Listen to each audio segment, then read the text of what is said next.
All right, let's take you to this developing story, and that's the fire that's currently raging at the Booysens informal settlement. Our reporter Lopang Alamu is back with more. Lopang, good evening again. I do understand you have EMS spokesperson Robert Mulaudzi with you. Yes, we do. He just went out to ensure that he's got the correct figures to give to us, because we did say that it would be nice for him to confirm that there hasn't been any casualties. Unfortunately, no injuries have been reported. It's just really a sad state of affairs. I'm going to move out of shot. As you see, the people gathering the last of what they could find.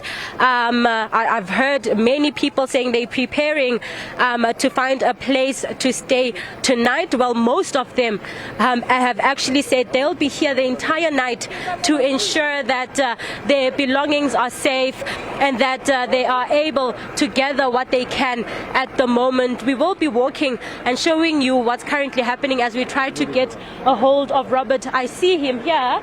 If you could just come forward and we have the conversation with him regarding the numbers. Some people say the fire started at around 1 p.m. and what I can confirm is that the fire was contained, and what we understand is that now they're just dampening the scene. Robert, thank you so much for your time. We finally found you. Do you have the numbers for us? We do know that no casualties have been reported. Yeah. So far so good, because we managed to contain the fire. We can also confirm that we don't have any injuries which have been reported so far. The fire incident was reported around 4 this afternoon.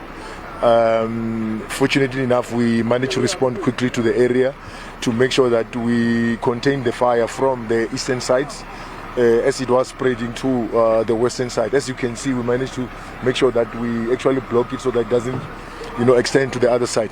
We are happy about that. So what is left now is to make sure that we extinguish all the hot spots, and after that, then we will have our fire safety units officials to start now conducting fire investigations. And over and above that, we will have to activate our disaster management officials. You can see that there's a lot of people who have been left displaced.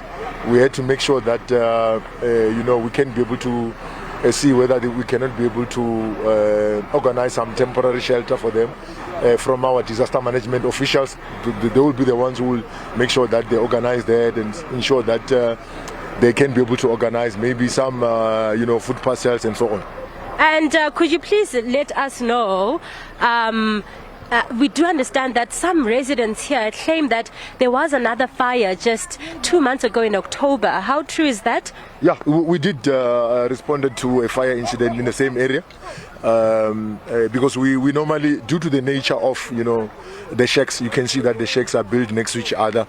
The risk of a fire incident in this area is very high, and of course also the risk of fire spreading quickly, affecting a number of shacks is also higher. That is the situation which we find ourselves in. But we're happy that we managed to do our best to ensure that we prevent the fire not to spread to the other areas. How likely is it to have another incident like this occur? I mean, it can't be a safe area. We do know that this is an entire railway, an abandoned railway, from what we understand. Yeah. In terms of that, whether we are likely to have a fire incident, yes, we are likely to have a fire incident because most of the residents who are here, they're using your traditional heating devices, which is some they're using paraffin stoves, candles and so on. Some they're still using maybe you might actually have a risk of illegal connections and so on. So the risk of a fire incident in the area like this will be much more higher. But through our public education unit, we try and make sure that we visit areas like this to educate them about the safe use of those heating devices they are using, the importance of not leaving them unattended. So from our side, we do our best to make sure that we don't have fire incidents occurring in areas like this ones.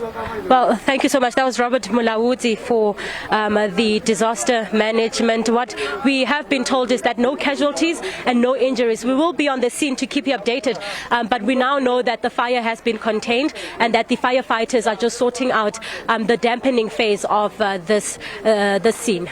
All right, thank you very much, Lobang, for that update there. And as we see the residents behind you that are now trying to gather what's left of some of their belongings. And as you know, Robert says, disaster management officials are now going to be key in order to try and assist some of those who are now left without shelter. So we'll keep you updated on this particular story. Let's take a short break. When we come back, we'll look at the ruling that impacts the SRD grants. What does it mean then?